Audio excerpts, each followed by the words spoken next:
అమ్మా చందనమే పూసిన ఒళ్ళు చూడు,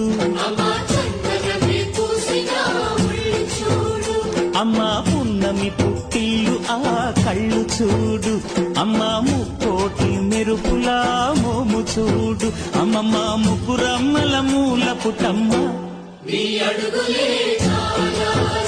అమ్మా నిప్పుల్ని తొక్కిన నడక చూడు, అమ్మా దిక్కుల్ని దాటిన కీర్తి చూడు, 1000 సూర్యుళ్ళై మెరిసిన శక్తిని చూడు, మనుషుల్లో దేవుడి భక్తుని చూడు.